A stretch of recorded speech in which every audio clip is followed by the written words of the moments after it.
कितने आनंदित हैं आज और कितने दुखी हैं? मैं ये देखना चाहता हूं कितने दुखी हैं। कोई भी परेशानी हो, क्या हम परेशानियों से दूर हैं? क्या हमारे जीवन में परेशानियां नहीं हैं?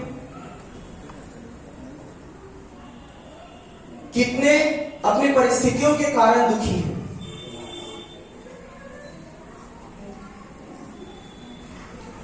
इसके रीजन मैं बताऊंगा। जितनों ने अपने हाथों को उठाया है,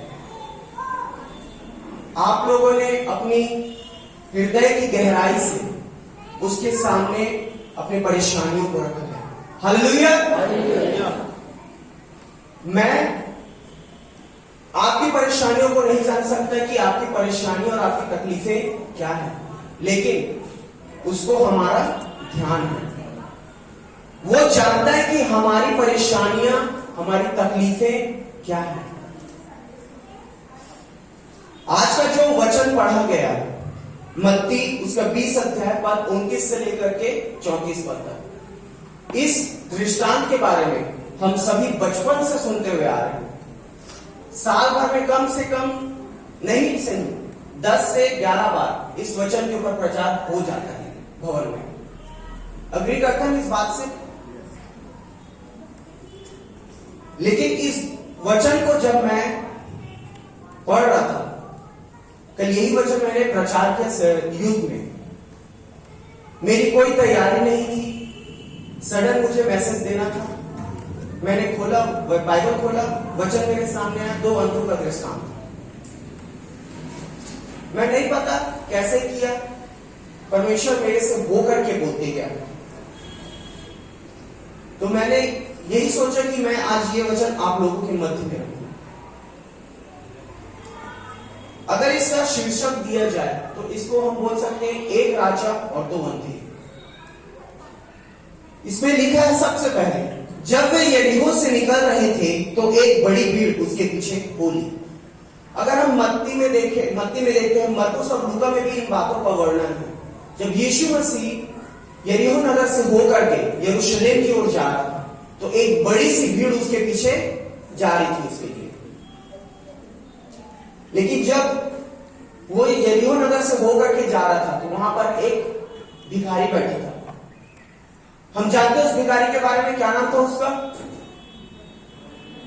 बरतिमाई, जो अंधा था।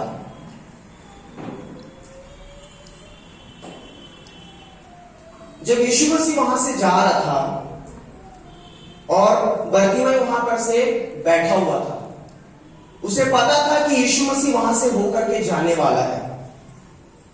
और अगर हम देखें यरूशलेम यीशु मसीह क्यों जा रहा था? पहली बात, हम यरूशलेम यीशु मसीह क्यों जा रहा था? क्योंकि वो जानता था कि वहां उसे पकड़ाया जाएगा, मारा जाएगा, गाड़ा जाएगा और वो तीसरे दिन मुर्दों में से जी उठेगा। वो जानता था कि उसके पास उतना समय नहीं है यीशु मसीह के पास, वो काफी बिजी चलते थे। वो जानता था कि मैं यरूशलेम जाऊंगा, लोग मुझे वहां पकड़ाएंगे, मारेंगे, गाड़ेंगे और मैं तीसरे दिन उनमें से जी उठूंगा। अब उनके पास मुश्किल से कम ही समय बचा था, कुछ ही चंद हफ्ते बचे थे कि वो यरूशलेम से, यरीहो नगर से होकर के यरूशलेम जाए।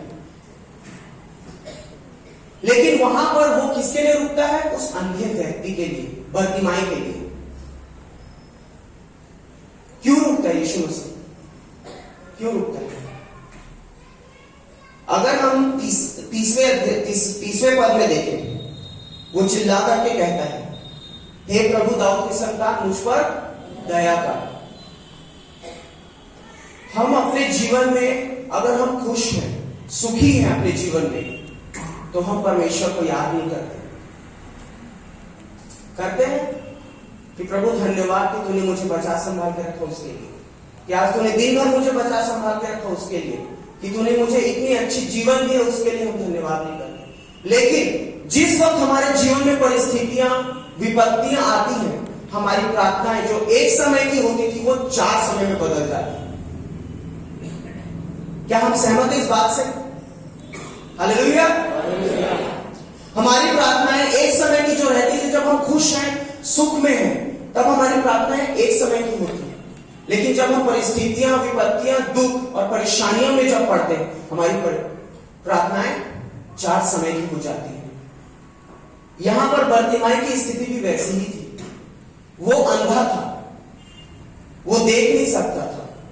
आज हमारे पास आंखें हैं, हम देख सकते हैं, तो हमें हर चीजें इतनी आसान लगती है कि हम हर चीजों को अचीव कर सकते हैं। हमें पता रहता है कि हमारे अगले कदम पे क्या आने वाला है, क्या गड्ढा है या कुछ कीले हैं या पत्थर हैं, हमको पता रहती है। लेकिन क्या अंधे व्यक्ति को पता रहता है कि उसके अगले कदम पर क्या आने वाला है? क्या उस अंधे व्यक्ति को पता रहता है कि अगले कदम पे उसकी मौत भी हो सकती है? क्या अंधे व्यक्ति को पता रहता है कि अगले कदम पे खाई भी हो सकती है उसके सामने में, या अगले कदम पे उसके सामने कुछ गाड़ियां हो सकती जिससे टकरा करके उसकी मृत्यु हो जाए? क्या अंधे व्यक्ति को पता रहता है ये सब चीजें? तो उसकी जरूरतों के लिए उसने प्रार्थना किया कि प्रभु, दाऊद की संतान, मुझ पे दया कर।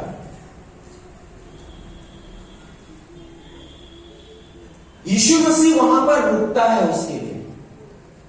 उसको कैसे करता है? छूता है और बोलता है कि तेरे विश्वास ने तुझे चंगा किया है।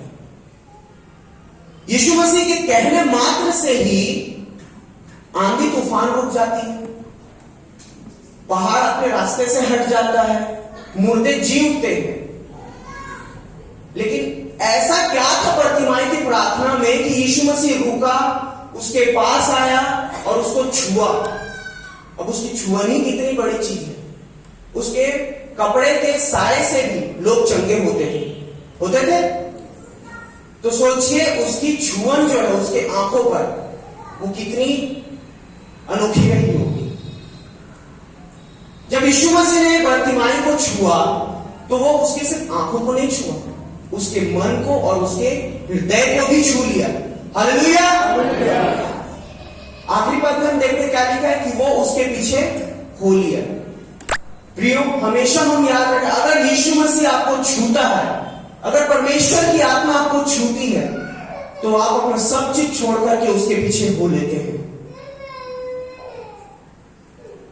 क्योंकि अगर हम रुकते हैं, अगर हम उसकी आशीषों से वंचित हो जाते हैं या हम उसे भागते हैं, तो हम उतने ही बड़े बड़े पापों में पढ़ते हैं।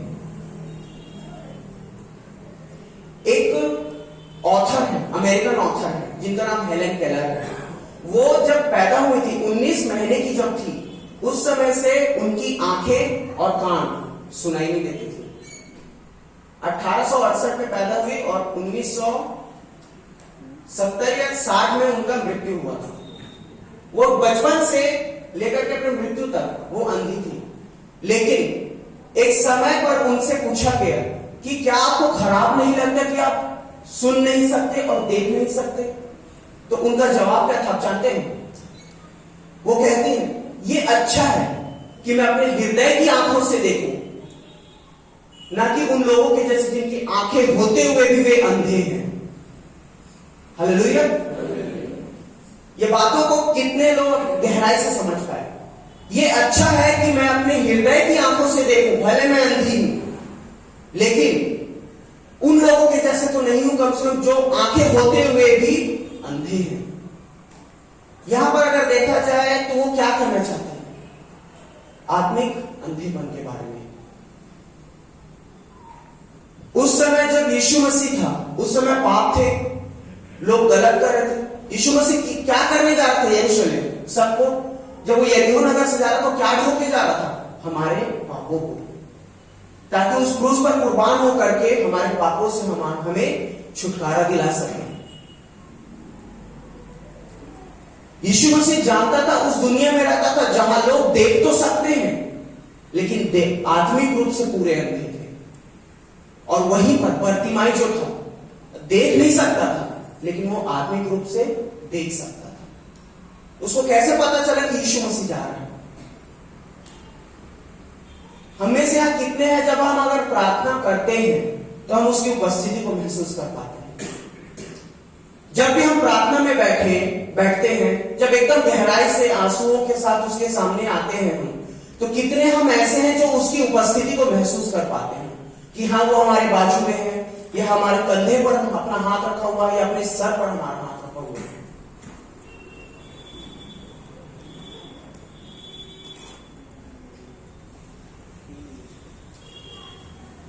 अब हम उन लोगों के बारे में अगर सोचे जो लोग देख सकते हैं लेकिन अपने पाप को नहीं देख सकते।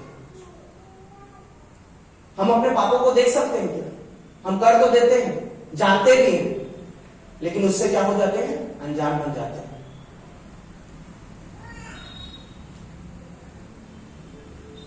वो लोग जो अपनी समस्याओं को नहीं देख सकते, उनकी समस्याओं का हल नहीं देख सकते, वो लोग अंधे हैं। प्रेरितों के काम उसका 27 और 17 में कहता है, कोई पढ़ देंगे? प्रेरितों के काम उसका 17 अध्याय उसका 27वां पद।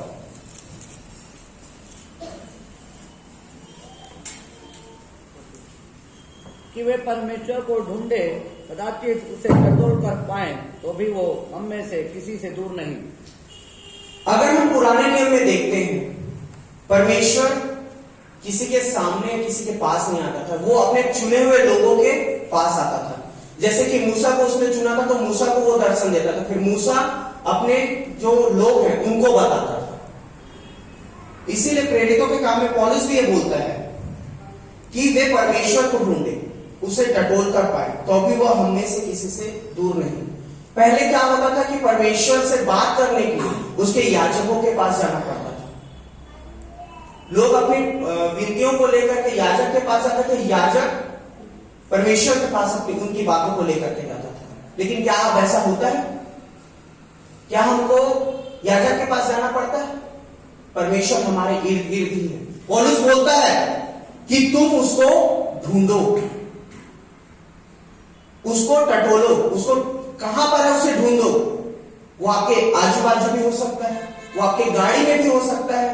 जब आप गाड़ियों को चलाते हो आपके गाड़ी में बैठ सकता है, जब आप बिछौने में रहते हो आपके बिछौने के सामने खड़े हो सकता है, तो भी वो हम में से किसी से दूर नहीं है।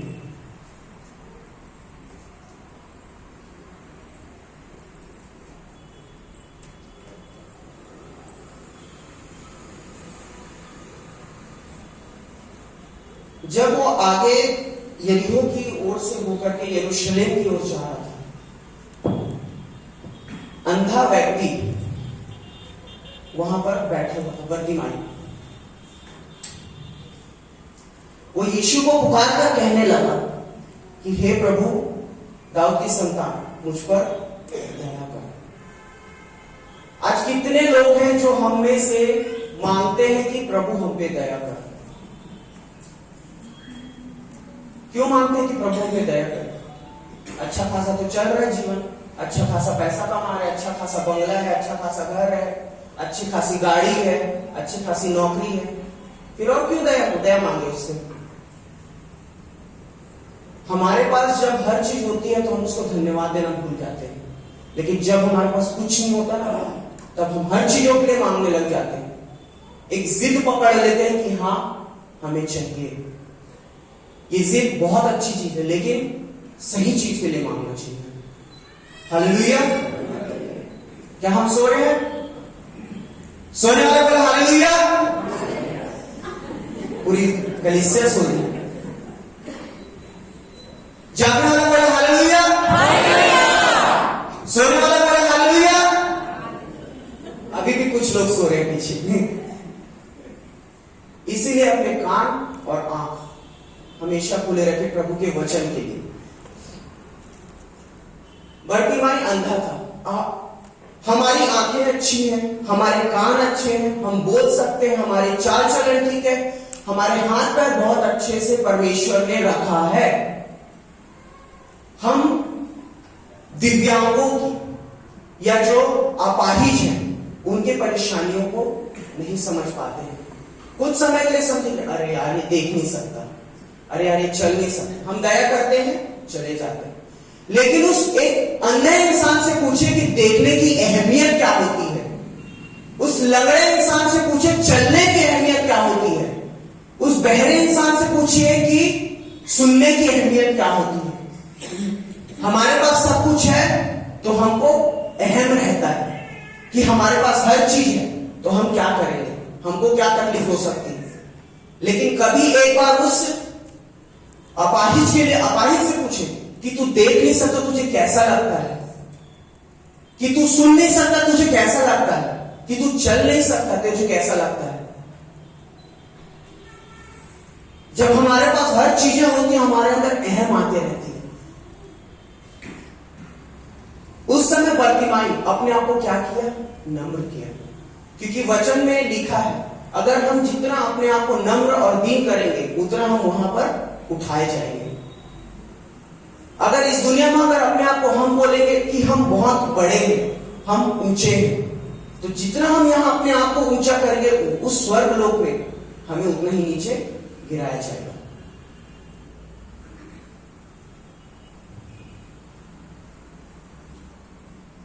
उस बर्तिमाई की क्या जरूरत थी? अंधा व्यक्ति था, अगर चाहता भीख मांग के रोड के किनारे बैठा था, भीख मांग के अपने जीवन यापन कर सकता था। एक अपाहिज लोग किस पर आश्रित रहते हैं? या तो अपने परिवार वालों पे जो उनकी देखभाल करें, या अपने प्रियो पे जो उनकी देखभाल करे, उनके हर चीजों में उनका सहयोग करे, या तो उन दोस्तों पर या उन लोगों पर जिन पर वो विश्वास करते हैं और जानते हैं कि वो उनका ख्याल रखेंगे। किसी भी कमी के साथ जीना, किसी भी परिस्थितियों के साथ जीना बहुत आसान नहीं होता है। ये सिर्फ वही इंसान जानता है जो उन चीजों से गुजर रहा है और उन चीजों को वो सह रहा है। बर्तिमाई भी उनमें से एक ही था जो अंधा था, देख नहीं सकता था। उसको क्या पता है कि अगला कदम उठाऊंगा तो मैं खाई में भी गिर सकता हूं, अगला कदम उठाऊंगा तो क्या पता मेरे पैर में ठोकर लगे और मैं गिर जाऊं और मुझे चोट लग जाए। वो चिल्लाने लगा। वो अपने आप को क्या किया, नम्र किया, अपने आप को नीचे रखते गए। किसके लिए रखा? यीशु मसीह के सामने रखा अपने आप को, अपने लिए।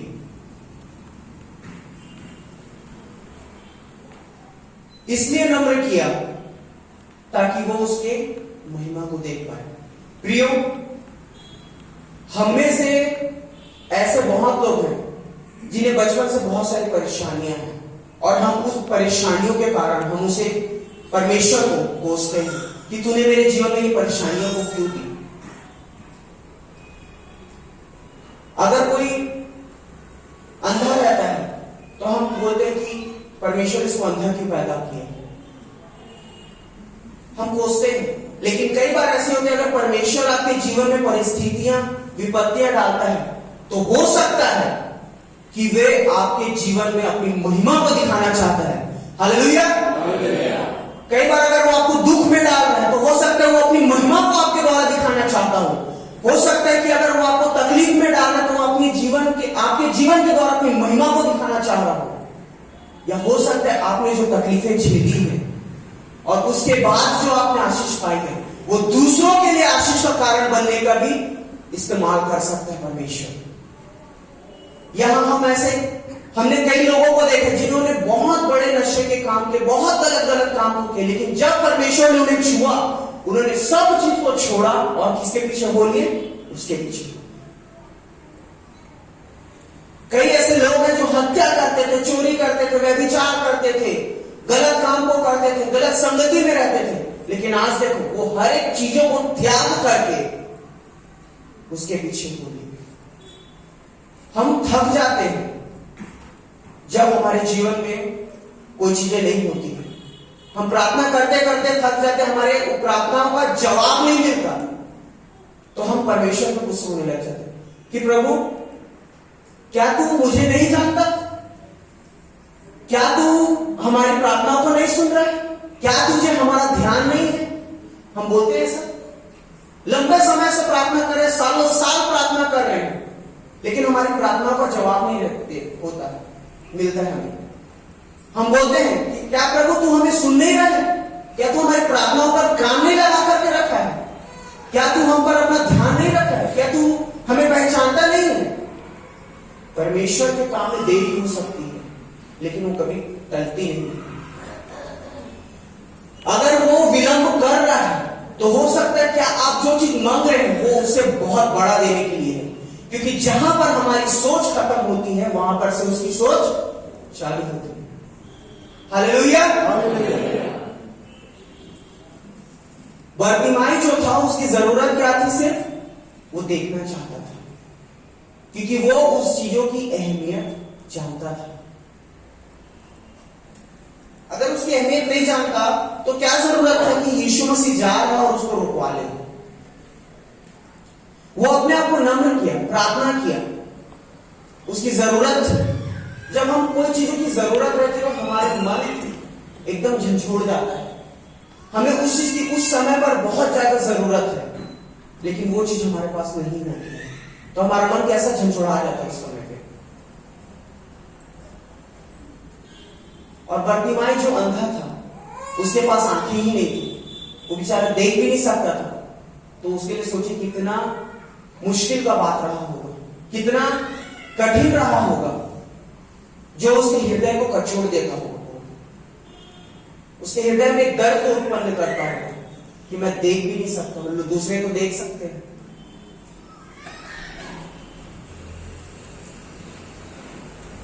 वो भीड़ में से चिल्ला करके बोलता है कि हे दाऊद की संतान, हे प्रभु। यहां वो अपने मसीहा को चिल्लाता है, वो अपने मसीहा को बोलता है, हे प्रभु दाऊद की संतान, क्या कर मुझ पर दया कर। आज हम में से कितने ऐसे जो मांगते कि प्रभु हम पे दया कर, कि तेरी दया हमारे जीवन पे काम करे। वो क्यों दया करना मांग रहा है? क्योंकि वो देख नहीं सकता। 31वां पद पढ़ेंगे कोई?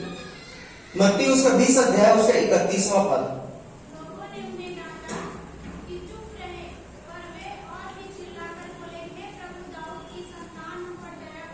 बस लोगों ने उन्हें डांटा। जब हम अपनी आशीष के लिए प्रार्थना करते हैं, जब हमारे जीवन में परमेश्वर कुछ काम करने वाला रहता है, जब परमेश्वर हमारे जीवन के लिए कुछ योजनाओं को रखता है, तो वहां पर कौन आता है? शैतान। जैसे अगर हम इमेजिन करें यीशु मसीह जा रहे हैं, वो लोग क्या कर रहे हैं? शैतानी काम को कर रहे हैं। बरतिमाई क्या कर चाह रहा है? कि उसे आंखें मिल जाए।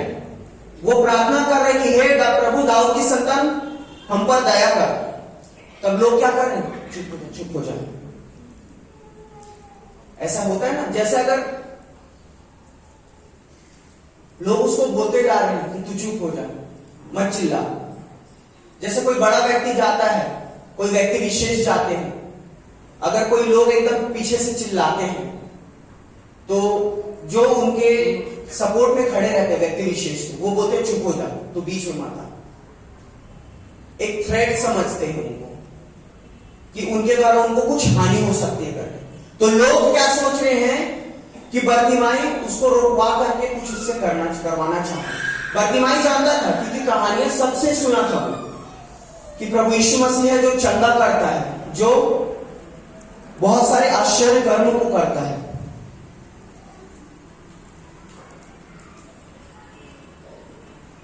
लोग उसको डांटते हैं कि तू चुप रहे, लेकिन वो क्या किया? और जोर से चिल्ला करके कहने लगा।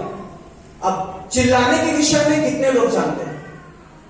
बाइबल में लिखा हुआ है, लोग बोल रहे हैं चुप रहो, लेकिन बाइबल कहते हैं चिल्लाओ तो। यरीहो नगर का जो इजरायली लोग घेरा किए थे, तब उसमें 7वें दिन परमेश्वर ने क्या कहा था?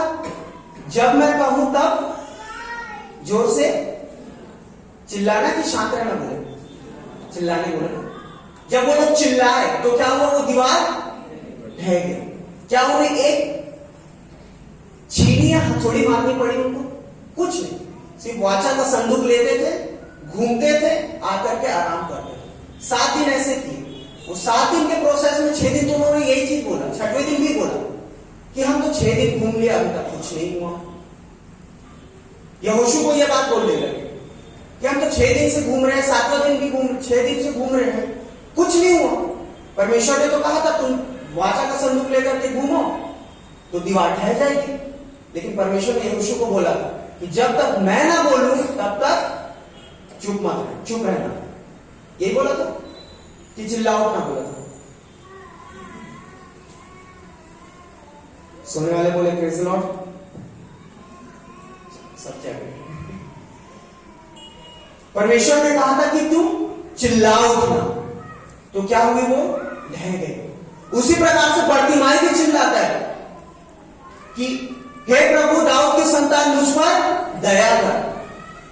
लोग आपको आपकी आशीषों से रोकना चाहेंगे। परमेश्वर ने जो आपके लिए ठहराया है उससे आपको वंचित करना चाहेंगे। परमेश्वर ने आपके लिए जो ठहराया हुआ है, जो आपको वो देना चाहता है उत्तम से उत्तम, लोग आपको उससे दूर करना चाहेंगे। लेकिन तब आपको क्या करना है? हमको सिर्फ इतना ही बोलना है कि तुम होते कौन हो जो मुझे मेरी आशीषों से दूर करने वाले। हालेलुया। तुम होते कौन हो जो मुझे मेरी आशीषों से वंचित कर सको? जो मेरे लिए रखा है उससे तुम होते कौन हो कि तुम मेरे आशीषों को मुझसे दूर कर सको?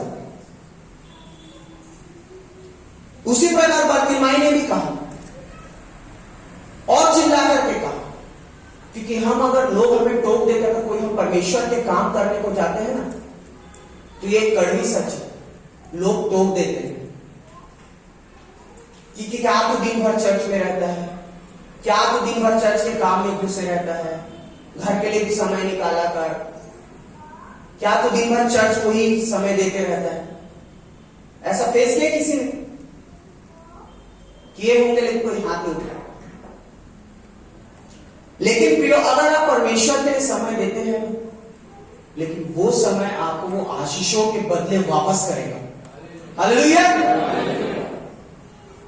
जो समय आप उसके लिए बिताते हैं वो आपको उसका 100 गुना, 1000 गुना, लाख गुना आपको आशीष से वो मामूल करेगा। उसी प्रकार बर्तिमाई चिल्लाया, बोला मुझे तुम लोगों से कोई मतलब नहीं है।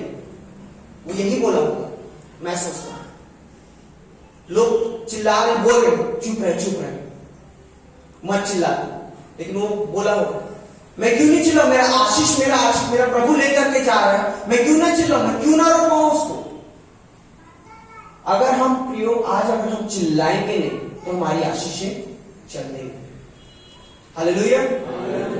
अगर आज हम प्रार्थना नहीं करेंगे तो हमारी आशीषें जो हमारे पास आने वाली है ना, चली जाएंगी।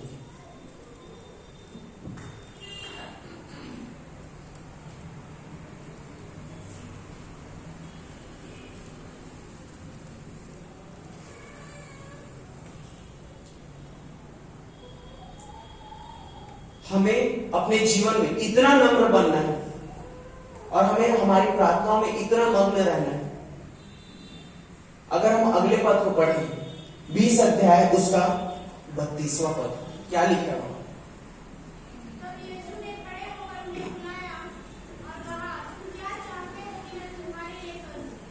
हालेलुया।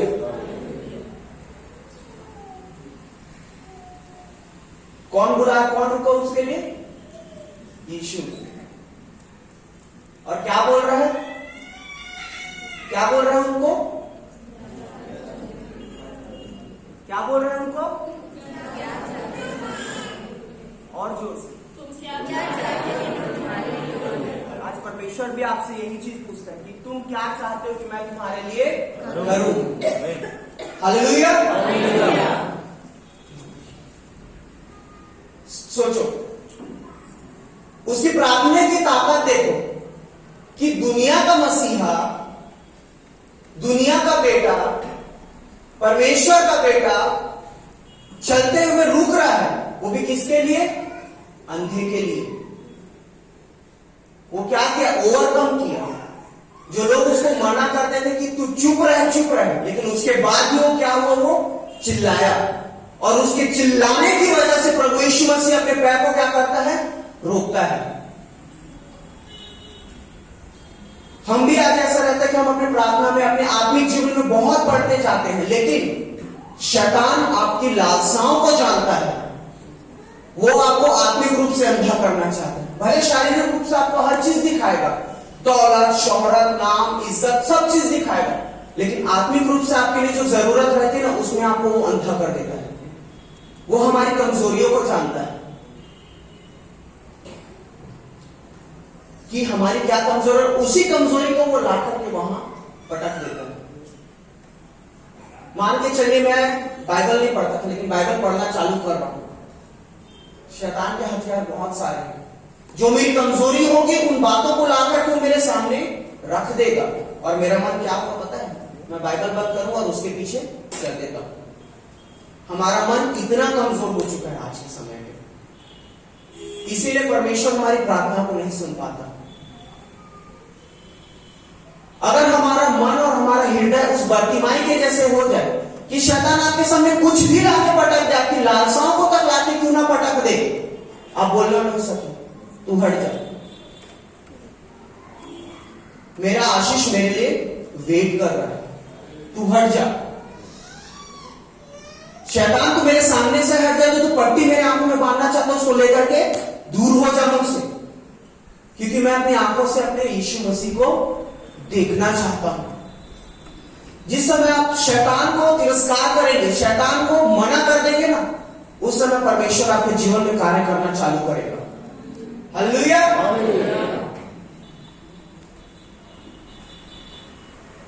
यीशु खड़े होकर बोलता है कि बता तू क्या चाहता है कि मैं तेरे लिए करूं,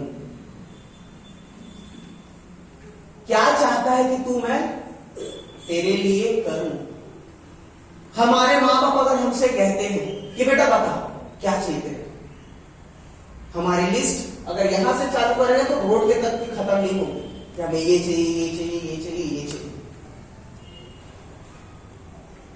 परमेश्वर से भी हम ऐसे ही मांगते हैं, लेकिन वो क्या चीजों को देते हैं, जो जरूरत है।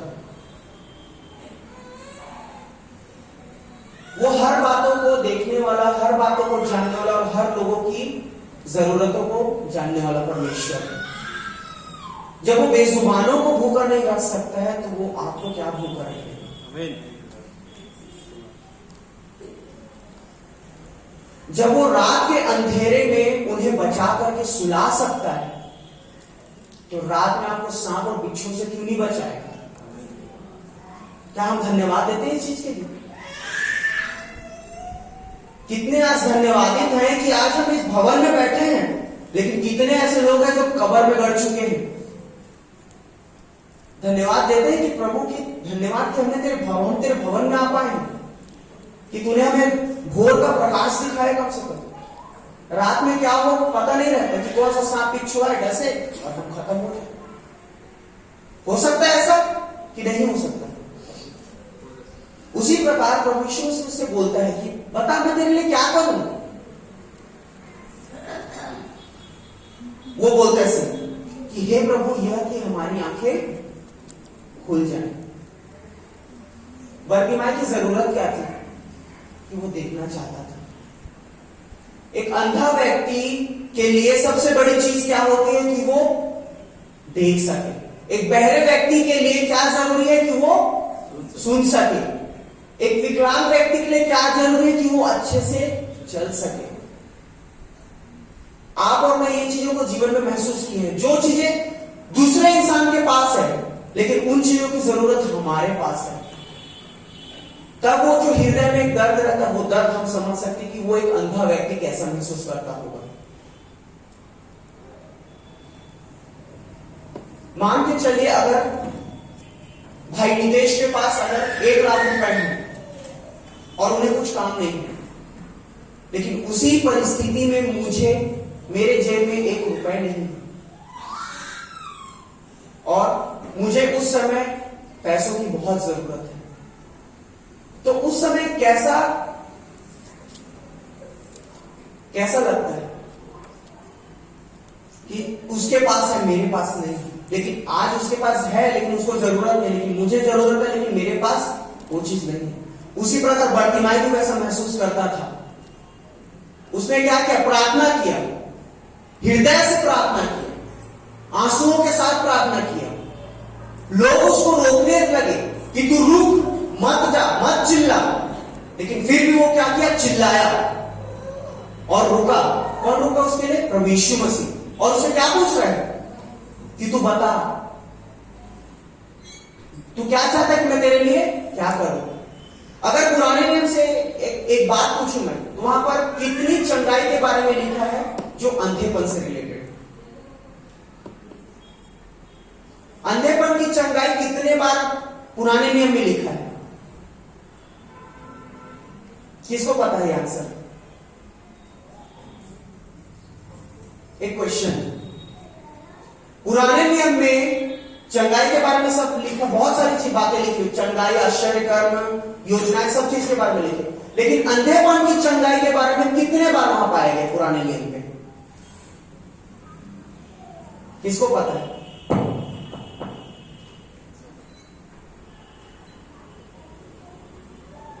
जीरो। वहां पर अंधेपन की चंगाई से रिलेटेड नहीं है बात। लेकिन जब क्यों? क्योंकि यीशु मसीह उस समय वहां पर नहीं था। लोग, परमेश्वर ने अपने लोग नियुक्त किए थे कि अगुआ बने, अगुआ अपने लोगों को लेकर के चलता था और परमेश्वर की बातों को बताता था। परमेश्वर ने उनके द्वारा बहुत आश्चर्य कर्म किए, लेकिन उससे ज्यादा अधिकार उसने अपने बेटे को दिया। रोगियों को चंगा करता था, मुर्दों को जिलाता था, अंधों को दिखाता था, बहरों को सुनाता था, लंगड़ों को चलाता था।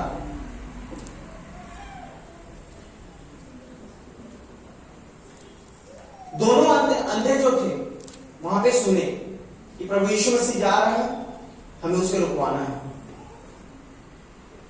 और क्या बोलते हैं जब यीशु मसीह रुका उनके लिए? तो बोलते हैं कि हे प्रभु, कि हमारी आंखें खुल जाए।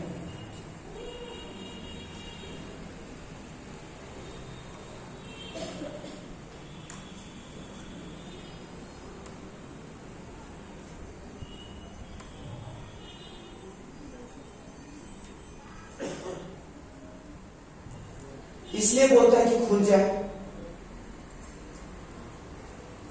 कि वो उसके कार्य को देख सके, वो उसके प्यार को देख सके कि वो उसके लिए क्या रखा। यीशु मसीह इतने बोझ के साथ वो आगे यरीहो नगर से होकर के यरूशलेम की ओर जा रहा था। वो अपने आप में इतना व्यस्त था, वो हमारे पापों को लेकर के जा रहा था वहां।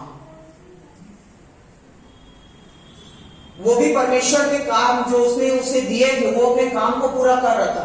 लोगों को सुसमाचार सिखा रहा था, मन फिराओ सिखा रहा था, सब चीज कर रहा था यीशु मसीह। इतना व्यस्त होने के बाद भी वो क्या, किसके लिए रुका? उस अंधे व्यक्ति के लिए। क्योंकि अभी 3 दिन के कॉन्फ्रेंस में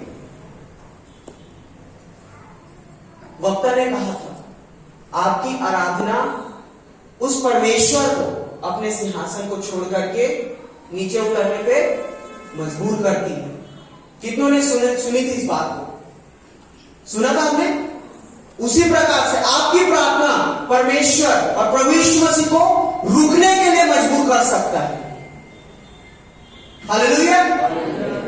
अगर हमारी प्रार्थना में इतनी सामर्थ है, अगर हमारी प्रार्थना में इतनी ताकत है, तो प्रभु यीशु मसीह चाहे वो कितना भी बिजी क्यों ना हो, आपके लिए रुकेगा और आपको बुलाएगा अपने पास और आपसे पूछेगा कि बता, मैं तेरे लिए क्या करूं। आपकी जरूरतें सही होनी चाहिए। सिर्फ वो जानता है आपकी जरूरत क्या है।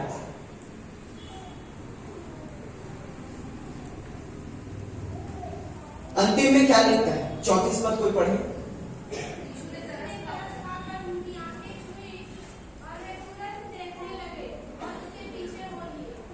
और उसके पीछे यहां पर एक शब्द है, तरस। यीशु क्या करते हैं? उन पर तरस खाते हैं। अगर हम देखें पूरे बाइबल में, नए नियम में, उसकी दया से भरे हुए इतने काम हैं। आज हम अगर जिंदा है तो वो सिर्फ उसकी दया है। पुराने नियम में अगर देखें, अगर हम कुछ भी पाप करते तो हमारा क्या किया जाता था? हमें मार दिया जाता था, या हमारे बदले किसी को मेल बलि चढ़ाया जाता था, या हम पे पथराव करके हमें बीच सड़क पर मार दिया जाता था। लेकिन हमारा पाप बोझ सब चीज उठा करके वो ले गया, हमें बचा लिया। हम पे तरस खाता है, लेकिन फिर भी हम उसकी अहमियत को नहीं समझते। वो बर्तिमाई था, वो समझा उसकी अहमियत को, वो उस पर तरस खा रहा है यीशु मसीह, कि वो देख नहीं सकता था, कि हम कम से कम वो देख सके। यीशु मसीह ने अपना काम किया, उसने आशीष दी, उसे देखने की सामर्थ्य दे दी, वो देखने लगा। अब उसके बाद बर्तिमाई क्या कि आखिर में क्या लिखा है, वो उसके पीछे हो लिया। ऐसा नहीं है प्रियो कि अगर परमेश्वर हमें आशीष दे रहा है या यीशु हमें आशीष दे रहा है, हम जो प्रार्थना कर रहे हैं वो आशीष अगर हमें मिल रही है, तो हम उसे पाने के बाद उसको धन्यवाद देना छोड़ दें या उसे उसके राज्य के लिए इस्तेमाल करना छोड़ दें। परमेश्वर ने हमें तोड़े बहुत सारे दिए, हर चीजों की तोड़े दिए।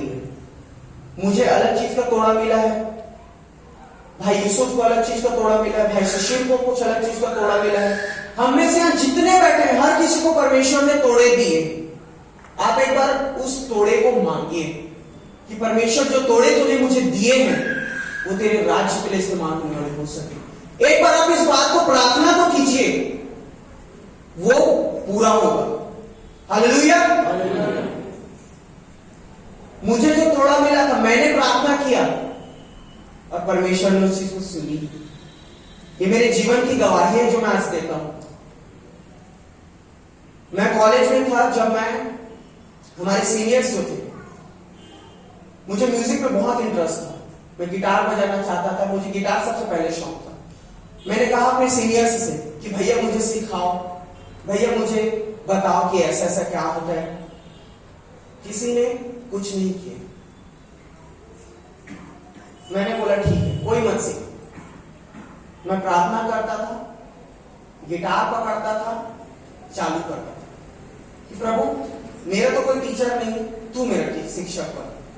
वो मेरा शिक्षक बना, उसने मुझे सिखाया। मैं तो सिर्फ गिटार सीखना चाहता था, लेकिन परमेश्वर ने मुझे 4 इंस्ट्रूमेंट सिखा दिया। हालेलुया। परमेश्वर ने मुझे एक चीज बस मैं सीखना चाहता था, एक चीज। परमेश्वर ने 4 चीजों को सिखाया।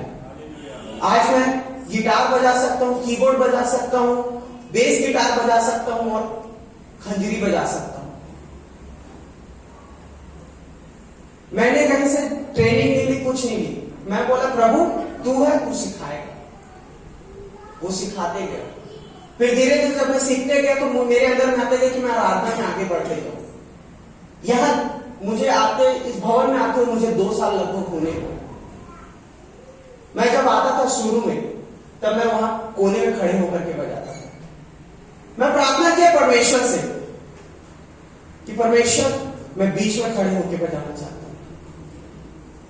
देखिए परमेश्वर ने कैसे खसकाया मुझे, वहां से लेकर के यहां लेकर के आ गया।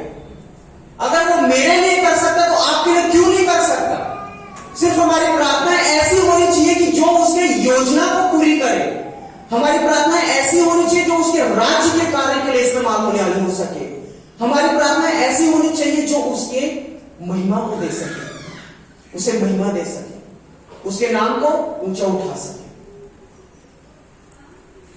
बर्तिमाई ने प्रार्थना किया, नम्र होकर के प्रार्थना किया, अपने आप को नीचे झुकाया। प्रियो जब हम नीचे गिरते हैं ना, तभी हम उठाए जाते हैं। लोग उसको रोकने लगे कि तू अपनी आशीष से दूर रह, लेकिन हमें लोगों को बोलना है कि तू कौन होता है। शैतानी ताकत को बोलना है तू कौन होता है जो मेरी आशीषों को तू रोकेगा। और हमें चिल्लाना और उसे डांट करके दूर करना है। और हमें इस लायक बनना है कि प्रभु यीशु मसीह खुद रुकने वाला हो सके और पूछने वाला हो सके कि बता मैं तेरे लिए क्या करूं। हालेलुया। सोने वाले बोल हालेलुया। लगता है बार बार नहीं बोलना पड़ेगा। हमें खुद इतना काबिल बनना है कि परमेश्वर प्रभु यीशु मसीह खुद रुक के बोलने वाला हो सके, बोल मैं तेरे लिए क्या करूं। और प्रियो जब अगर हमें मिल जाए ये चीज ना, हमें इन बातों का अहम नहीं करना। तभी परमेश्वर आपको इतना आगे ले जाएगा जितना आपने सोचा नहीं। आइए कि हम अपने आंखों को बंद करें। धन्यवाद देते हैं लोककारी पिता परमेश्वर, धन्यवाद देते खुदावंद आज के दिन और समय के लिए प्रभु कि तूने हमें अवसर दिया कि हम तेरे वचन में से सुनने पाए। खुदा तूने हमारे मन को इतना काबिल बनाया है मेरे पिता परमेश्वर कि हम तेरी भेद भरी बातों को जानने पाए, और तूने मुझे एक ऐसा अवसर दे कि प्रभु मैं तेरे वचन के द्वारा बोला